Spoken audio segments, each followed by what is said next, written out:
Alright, so here's the story, people. It was a normal Wednesday afternoon. I was laying on my bed, checking my Twitter feed, and I saw reviews had dropped for Black Adam, starring Dwayne "The Rock" Johnson. And yikes, they were pretty bad. I was surprised since the DCEU has produced some masterful work before, like Batman vs. Superman, Dawn of Justice, or Suicide Squad, or Justice League, or Wonder Woman 1984. I mean, the list just goes on and on. And after such brilliant and critically acclaimed masterpieces, I couldn't believe my eyes. Well, JK. Obviously, it's common knowledge that the DCEU has had some stinkers. I would argue the majority of their catalog is not very good, actually. Don't get me wrong, there's actually a few pretty good movies in there. I kinda like Man of Steel, even though critics aren't big fans. The new Suicide Squad is pretty solid, and Wonder Woman's actually a good movie for the most part. Also, before any DC fans come at me saying, F you dude, you're just a Marvel fanboy, and claim that's the reason why I'm digging into the DCEU, I am not. I think Eternals is a mess. Multiverse of Madness is real bad, and Thor Love and Thunder is pretty awful. And some of the MCU shows are just, yeah. Anyways, so I was sitting in my room reading these reviews, and I was like, yeah, that makes sense. Fast forward to Thursday, and real people are coming out of the movie. You know, real people, not critics. It's common knowledge that you should never trust critics since they actually study and analyze film for a living. Like, why are you gonna listen to those losers? Some dude on Twitter put it really eloquently. You know, these critics who are ripping into Black Adam are the kind of people that drink wine and think movies are art. I mean, absolute monsters, right? So, of course, I listened to the people. There were some inspiring videos of people bringing posters to the movie theater and recording themselves screaming when they saw Superman on the big screen. Oh yeah, spoiler alert. Superman shows up in the post-credit scene. Warner Bros., please cuff me up for divulging such a well-guarded secret. Yeah, people were just ecstatic leaving their screenings. The Rock, a genuinely nice dude that I have absolutely nothing against, was retweeting all of their glowing reactions, and the audience Rotten Tomatoes score shot up to a mighty 88%. I was like, damn, alright. The people have spoken, and apparently this movie is good. And since I'm not gonna listen to those losers who think movies are art, I was like, maybe it's worth checking out. I bought tickets for me and my parents to go see the movie on Saturday, and as the lights went down, I was ready for some real cinema. Sorry, I can't keep a straight face. Obviously, I thought the movie was not gonna be great, even though I went in with as much of an open mind as possible. But gee, was it bad. Real bad. I'll go into the details in just a little bit, but as my mom and dad were taking a dump on the movie on the way back home, I was reflecting on the current state of superhero films. I was down and out. I was bummed. I was flabbergasted at how superhero movies have just become soulless CGI cash grabs. And then I saw a beam of light. I remembered a movie that came out earlier this year that was unbelievable. The Batman. Maybe the best comic book movie I've ever seen. I mean, obviously The Dark Knight is amazing too, so it's probably between those two, but damn, The Batman. So I thought to myself, maybe superhero movies aren't totally doomed, but Jesus does DC need to stop making these generic-ass movies like Black Adam. They gotta lean into what the Batman did right. So that's the premise of my spiel here. In a hopeful attempt to legitimize superhero movies, I need to talk about what makes the Batman great and what makes Black Adam awful. Let's break it down.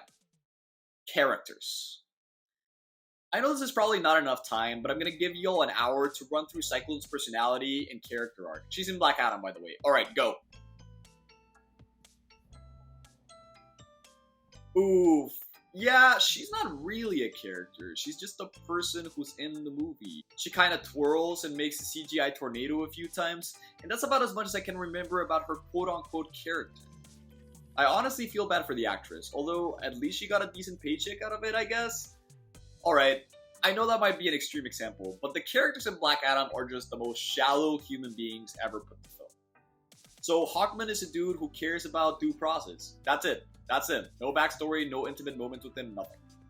Atom Smasher is funny and clumsy, I guess. Dr. Fate is just a cool old dude, although he's admittedly hard to dislike because of Pierce Brosnan. We love you. We love you, Pierce Brosnan. But even the titular character, being played by the highest paid actor on planet Earth, and probably one of the most charismatic people out there, is dull as... Black Adam's backstory, which was revealed through flashbacks halfway through the movie, with reveals that were spoiled in the promo material by the way, lol, does nothing to make us feel anything for him. His son was killed 5,000 years ago, and now he has to fight the descendant of the dude who killed him. We're supposed to be invested in this dull, emotionless dude whose son died millennia ago, fighting a CGI devil thing that has even less of a personality. So we have a hero whose motivation is, I guess I either help the JSA kill this dude or the world ends. And a villain whose motivation is, I bad because I like being bad and I evil, Great character writing, guys! Oh yeah, and there's also a lady and a kid and a dude with an afro who sings in the movie. The kid thinks Black Adam is cool, and they fight zombies for a total of 30 movie seconds toward the end of the film. Characters. Whew. Now let's take a look at the Batman. We got Batman, Bruce Wayne, who is a vigilante in Gotham City. He calls himself Vengeance and is a symbol of fear to deter criminal activity in the city. Bruce Wayne is reclusive, hiding away at his estate, perhaps never comfortable in the midst of society given the high status of his name. We know he fights crime in part because his parents were murdered when he was a child, and he seeks to end violence in Gotham, even though things don't seem to be going his way. He's a skilled detective who helps Commissioner Gordon resolve crimes to the dismay of much of the police, and we know that he only has one meaningful relationship at the beginning of the film, to Alfred, his butler, who he considers family. So in the first 20 minutes of the movie, we know exactly who this guy is. And we're invested because although he is mysterious, he is fleshed out. We understand where he's coming from, and it's actually interesting to see how he progresses in the film. Same goes for Catwoman. In the interest of time, I will keep it short. We learn about her background, she's not well off, we learn about her relationship with Falcone, we know she has a short fuse and a slighter moral code than Batman. We understand her motivations all the way through the film, and she's not just like, oh, I fight evil because that good. She actually has personal stakes in the film. She is a character, not just a person thrown in the film like Atom Smasher, Cyclone, Hawkman, or frankly even Black Adam. And we get a villain that is compelling and interesting from the get-go. He's leaving all these clues and murder scenes and prompting Batman to solve them. He goes on live streams and humiliates public figures. What does he hope to gain through all of that? The movie actually makes us interested in the motivations of the villain, and it delivers on revealing those motivations.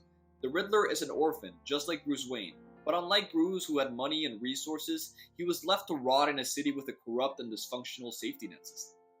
The social safety net and infrastructure development program that was set up by the Waynes, Bruce's parents, was corrupt at the core, and the Riddler sought to expose that. He also sought to kill Bruce Wayne as a form of payback, and also because of his envy, since Bruce Wayne got all of the media attention even though he was a rich orphan, while he rotted away as a poor orphan. Oh, and the Riddler is an actual person, and not a CGI devil thing that looks straight out of a PlayStation 3 game.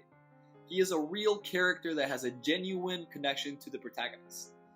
So yeah, we get some really fleshed out, compelling characters with strong motivations in the Batman, and we get some carcasses with negative personality and arcs in Black Adam.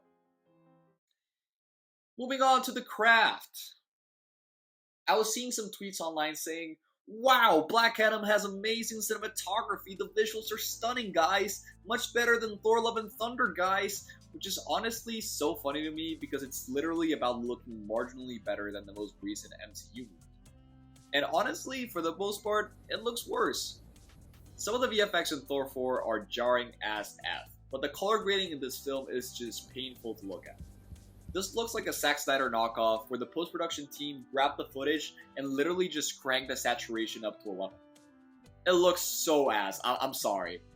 Especially when you look at the movie next to the Batman, shot by Oscar-winning cinematographer Greg Fraser. Every single frame of the Batman looks like fudging art, like, wow, look at this, just beautiful. The lighting, the tone, the framing, gorgeous. Now look at this. Disclaimer, your eyes might bleed. Alright, well, Black Adam looks pretty darn bad, but how does it flow? Badly. The editing in this movie is just baffling. I mean, I can't really show you guys much, since the movie is not really on demand yet, but wow is it messy. There is one conversation in the film that has been going around Twitter where maybe 2 or 3 characters are talking, and in the span of 20 seconds, the movie cuts like 10 times. Like, why can't you just leave the camera on the person talking instead of zooming in and out like you're playing with a freaking kaleidoscope? and the entire movie is like this. The editing is so distracting that it can completely take you out of the movie. Usually, I'm not paying attention to a movie's editing because you're supposed to be hooked on the actual movie, but I couldn't unsee how all over the place this was. It goes without saying, The Batman has pretty sensational editing. It never disrupts the watching experience, and it is purposeful and helps the movie flow like it should. I know this because I didn't notice any weird cuts in the movie. I was honed in. The movie is an hour longer than Black Adam, and it honestly feels like an hour shorter. That's how tiresome Black Adam's editing is. Oh, and let me just go back to the Zack Snyderisms in Black Adam. Snyder uses slow motion shots pretty often, and although they can be freaking annoying, he mostly uses them effectively and to serve as a story. Black Adam is chock full of slow motion shots to the point that it seems the filmmakers are not interested in actual fighting and choreography. On the other hand, the Batman is committed to making fights compelling, realistic, and well choreographed, instead of relying on the audience saying, "Ooh, look, small lightning, wow, cool," or "Wow, bullet go real slow, yay!" The action in the Batman is actually exhilarating and well shot, while the action in Black Adam, which can be solid at times, is mostly a CGI mess. Final point here, and I know I already touched on this, but look at this garbage. Like, okay, you're gonna tell me that this $200 million production couldn't just put up prosthetics on the villain to make it look like he's actually there?